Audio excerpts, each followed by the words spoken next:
Gold trusted gold buyers మీరు తాకట్టు పెట్టిన బంగారాన్ని విడిపించి ఈ రోజు ఉన్న మార్కెట్ ధరకు కొనబడను.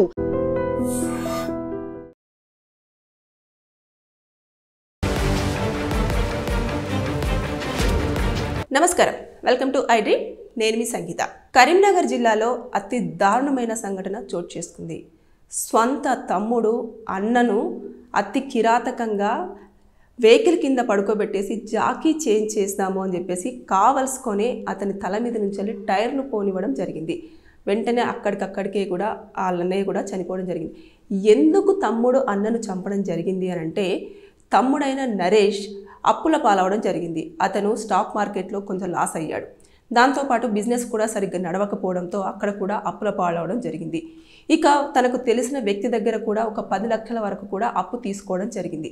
ఎక్కడ చూసినా కూడా మొత్తము అప్పులు, చుట్టూ కూడా అప్పులు ఉండడం జరిగింది.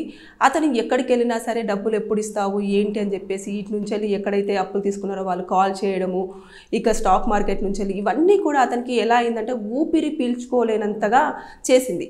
ఇంకా ఎలాగైనా సరే నేను ఈ అప్పును ఎలా తీర్చాలి, ఇంత డబ్బులు నాకు ఎక్కడ ఇస్తారు, ఎవరిస్తారు అని చెప్పేసి అంటే అతను నష్టపోయిన డబ్బులు ఎంత అంటే 1,50,00,000 రూపాయలను అతను అప్పుగా మొత్తం అన్ని ప్లేసులలో కూడా అతను అందులో ఇన్వాల్వ్ అయి ఉన్నాడు.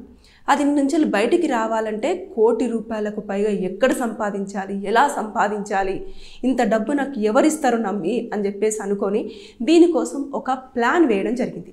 ఆ ప్లాన్ ఏంటంటే, ఎవరైతే అన్న వెంకటేష్ ఉన్నాడో అతని యొక్క మానసిక పరిస్థితి అంత బాగోదు. అంటే ఇప్పుడు కొంతమంది ఏంటంటే చాలా లేటుగా అర్థం చేసుకోవడం కానివ్వండి, లేటుగా మాట్లాడడం కానివ్వండి, అంటే కొంచెము వారి యొక్క మెచ్యూరిటీ లెవెల్ అనేది మిగతా నార్మల్ పర్సన్తో కంపేర్ చేస్తే చాలా కొంచెం తక్కువగా ఉంటుంది అన్నట్టు. అయితే అన్న పరిస్థితి ఇలా ఉంది కదా అని చెప్పేసి అతని పైన 4 పాలసీలు చేయడం జరిగింది. 4 పాలసీలలో కూడా అతను 4 కోట్లకు పైగా పాలసీలు చేసి ప్లాన్ ప్రకారంగా కూడా అతన్ని హతమార్చాలని చెప్పేసి అనుకున్నాడు. దానికోసం ఎవరైతే ఈ వ్యక్తికి 10 లక్షల రూపాయలు అప్పిచ్చారో ఆ వ్యక్తి సహాయం తీసుకోవడం జరిగింది. సహాయం తీసుకున్న తర్వాత నీకు 10 లక్షలు ఇవ్వాలి కదా, 10 లక్షలు కాదు నేను మొత్తం 13 లక్షలు ఇస్తాను, ఎలాగైనా సరే మా అన్నయ్యను చంపడానికి నీ యొక్క సహాయం అందించు అనగానే అతను దానికి ఓకే అనుకొని ఇంకా అతను కూడా వేరే వాళ్ళను మాతో మాట్లాడేసి ఒక 3 కలిసి మొత్తం ఈ ప్లాన్ అంతా కూడా వాళ్ళు ఇంప్లిమెంటేషన్ చేయడం జరిగింది. అయితే వీళ్ళందరికీ కూడా అది ప్రీ ప్లాన్ మర్డర్ కింద రావడం జరుగుతుంది. కాబట్టి వీరందరూ కూడా లైఫ్ ఇంప్రిజన్మెంట్ కానివ్వండి, లేదంటే వారికి మరణదండన కూడా విధించే అవకాశాలు ఉంటాయి. ఎందుకంటే వాళ్ళు ఒక మానసిక పరిస్థితి బాలేని వ్యక్తిని ప్లాన్ ప్రకారంగా కూడా మర్డర్ చేయడం జరిగింది. దానికి ఎవరైతే సహకరించారో ఆ వ్యక్తులకు కూడా వీళ్ళు శిక్ష పడే అవకాశాలు ఉంటాయి. కాబట్టి ఇక్కడ ఓవరాల్గా చూసుకుంటే వారు ఇంకా జీవితాంతం జైల్లో గడపాల్సిన సిచ్యువేషనే ఉంటుంది.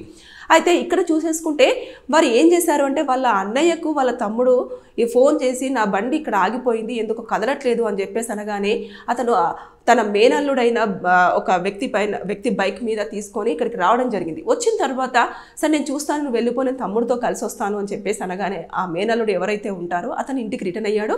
అయిన తర్వాత అన్న మనం ఇప్పుడు టైర్ మారుద్దాము, నువ్వు ఈ జాకీని చూసే ఒకసారి చూడు అని చెప్పేసి అనగానే అతను ఏదైతే అతని యొక్క వెహికల్ ఉందో ఆ వెహికల్, అదే పెద్ద వెహికల్, అది లారీ టైప్లో అలా ఉంటుంది, ట్రక్, దాని కింద అతను పడుకున్నాడు. పడుకోగానే వెంటనే ఇమీడియట్గా అతని డ్రైవర్ సీట్లో ఎవరైతే నరేష్ ఉంటారో కావలసుకొని అతను కరెక్ట్ టైర్ దగ్గర పడుకోగానే ఇమీడియట్గా అతని పై నుంచి కూడా వెహికల్ తీసుకుపోవడం జరిగింది. ఇమీడియట్గా అతను అక్కడ హెవీ వెహికల్ కదా, అతను ఇమీడియట్గా అక్కడే స్పాట్లోనే మరణించడం జరిగింది.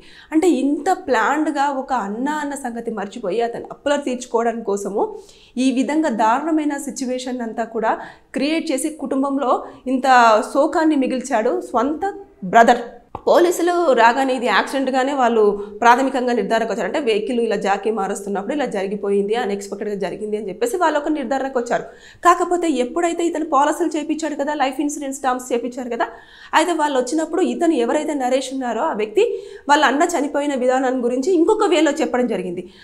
ఇతను చెప్పే విధానం అంతా కూడా ఎవరైతే పాలసీ శాంక్షన్ చేసే అధికారులు వస్తారు కదా, వాళ్ళ సర్స్ రాగానే వాళ్ళకు చెప్పిన విధానం అంతా కూడా కొంచెం డౌట్ క్రియేట్ చేసింది.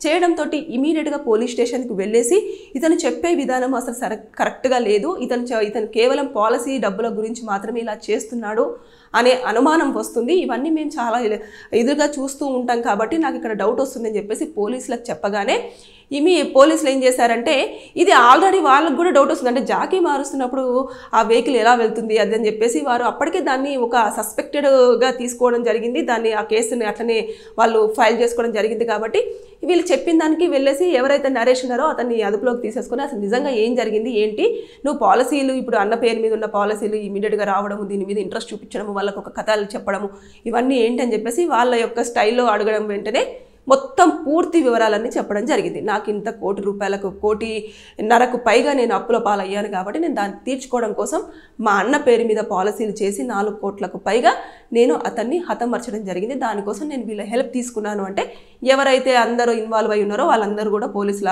ఆధీనంలో ఇప్పుడు ఉన్నారు. వారందరినీ కూడా పోలీసులు ఇంటరాగేషన్ చేసి వాళ్ళు ఇచ్చిన స్టేట్మెంట్ అంతా కూడా రికార్డ్ చేసుకోవడం జరుగుతుంది. తర్వాత నెక్స్ట్ కోర్టులో ప్రొడ్యూస్ చేస్తారు. ప్రొడ్యూస్ చేసి 24 అవర్స్లో అలా ప్రొడ్యూస్ చేస్తారు. చేసిన తర్వాత నెక్స్ట్ వాళ్ళని రిమాండ్ పంపిస్తారు. తర్వాత కేసు పూర్వపరాలు పరిశీలించిన తర్వాత వారికి శిక్ష అనేది పడడం జరుగుతుంది. అంటే ఓవరాల్గా చూసుకుంటే ఇక్కడ మానవ సంబంధాలన్నీ కూడా అసలు ఎక్కడ కూడా మనకు కనిపించడం లేదు. అతను అప్పుల పాలైంది అతని యొక్క ఇది వల్ల, అంటే అతను సరిగ్గా ప్లాన్ చేసుకోకపోవడం అయి ఉండొచ్చు, ఆ స్టాక్ మార్కెట్లో పెట్టడం అయి ఉండొచ్చు. తర్వాత నెక్స్ట్ అప్పులు చేసుకున్నప్పుడు దాన్ని తీర్చుకోవాలన్న ధోరణి అనేది లేకుండా ఎలా ఈజీగా మనీ సంపాదించాలి అని చెప్పేసి అన్న ఉద్దేశంతో ఒక మనిషి ప్రాణాలు తీయడానికి కూడా వెనుకాడకుండా అతను స్వంత తమ్ముడు నా అన్న పరిస్థితి బాగాలేదు, అతని మానసిక పరిస్థితి బాగాలేదు, నా కోసం ఇలా ప్రాబ్లంలో ఉన్నాను అనగానే ఇమీడియట్గా పరిగెత్తుకుంటూ వచ్చాడు. వాడు నా అన్న అన్న సంగతి కూడా పూర్తి స్థాయిలో మరిచిపోయి విచక్షణ రహితంగా వెహికల్ యొక్క టైర్ల కింద వేసి మరి అతన్ని హతమర్చాడు. అంటే చాలా హృదయ విదారకమైన సంఘటన అది. ఎంతోమంది కూడా అక్కడ ఉన్న గ్రామస్తులు కూడా చాలా ఆశ్చర్యం వ్యక్తం చేశారు ఇతను చేసిన పనికి కూడా. అంటే అతను ఎవరైతే వెంకటేశ్వర్లో ఉన్నారో అతను ఎవరికి ఇబ్బంది కలిగించే వ్యక్తి కానివ్వండి, అలా అసలు ఏం కాదు. అతని పని అతను చేసుకుంటూ అతను ఏంటి అంటే తమ్ముడు ఏం చెప్తే అది అంతే, తమ్ముడు ఇలా ఉండాలి, తమ్ముడు అలా ఉండాలి, అమ్మ నాన్న ఇలా ఉండాలి, కుటుంబ సభ్యులు ఇలా ఉండాలి, ఇంత తప్పించి అతని స్వంతగా అతని కోసం చేసుకునే పనులు కానివ్వండి, ఇలాంటివి కానివ్వండి అసలు పెద్ద స్థాయిలో ఉండేది కాదు. అతని పనేదో అతని ధోరణేదో ఆ వేలో ఉండే పర్సన్ని సొంత ఇంట్లో ఉన్న పర్సనే ఇలా నమ్మించి మరి హతమర్చడం అనేది ఆ కుటుంబంలో ఎంత విషాద ఛాయలను చోటు చేసుకునేలాగా చేసింది అనేది మనం ఒక్కసారి అంచనా వేయచ్చు. ఏదేమైనా సరే కానీ మొత్తానికైతే అతను అధికారులన్నట్టు ఇటు పోలీసు వాళ్ళను తప్పుదోవ పట్టించాలనుకున్నాడు, దాంతోపాటు ఇన్సూరెన్స్ పాలసీలు చేసి కావాల్సుకొని ప్లాన్డ్గా మరి ఇతన్ని హతమర్చాడు. కాబట్టి అది కూడా క్యాలిక్యులేషన్ చేస్తారు, అది కూడా కేసులలో ఇన్వాల్వ్ అయ్యే విధంగానే ఆలోచన చేస్తారు. ఎందుకంటే ఇలాంటి పాలసీల గురించి మనిషిని కావలసుకొని చంపేయడం జరిగింది కాబట్టి అది కూడా ఇంకొక సెక్షన్ కింద కూడా రావడం జరుగుతుంది. దాంట్లో కూడా మినిమం ఒక 3 to 5 years వరకు కూడా జైలు శిక్ష పడే అవకాశాలు ఉంటాయి. ఇక అంటే వాళ్ళు ఈజీ మనీ కోసం ఒక మంచి ప్రాణాలు హతమర్చారు కదా, అది కూడా కేసులోకి వాళ్ళు సెక్షన్స్లో అప్లికేబుల్ చేస్తారు. ఎప్పుడైతే షార్ట్ షీట్ ఫుల్గా ప్రిపేర్ అవుతుందో దాంట్లో ఏ కేసులు అయితే పెడతారో, ఏ సెక్షన్స్ అయితే పెడతారో అవి ఫైనల్గా కోర్టులో హియరింగ్కి వెళ్తాడు. అప్పుడు దాన్ని బట్టేసి వారికి శిక్ష అనేది ఖరారు చేయడం జరుగుతుంది. ఏదేమైనా సరే కానీ మానవ సంబంధాలు మాత్రం రోజుకి చచ్చిపోతున్నాయని చెప్పేసి మనం అనుకోవచ్చు. కాబట్టి ఇంట్లో వాళ్ళని కూడా మనం ఇప్పుడు నమ్మలేని సిచ్యువేషన్లో ఉన్నాం కాబట్టి జాగ్రత్తగా ఉండాలి. Thank you. And for more videos, please subscribe to iDream. Please subscribe to iDream. Please subscribe iDream. And please subscribe to iDream. For more videos, subscribe to iDream. please like, share and subscribe to the channel. Congratulations, iDream. Subscribe to iDream. Subscribe to iDream. So subscribe to iDream Media. iDream ki iDream team andarki huge congratulations. Please subscribe iDream Media. Please subscribe to iDream. Subscribe iDream. Please subscribe to iDream. iDream అంటే నా కళల channel subscribe చేసుకున్న నోరు తిరుగుతలేదు, మీరైతే గంట గుర్తు కొట్టండి. For more such videos, please subscribe to iDream. Subscribe to iDream. Please subscribe to iDream. Please subscribe iDream Media. Please do subscribe to iDream. Please subscribe to iDream Media. For best entertainment and information, please subscribe iDream. And don't forget to subscribe to iDream.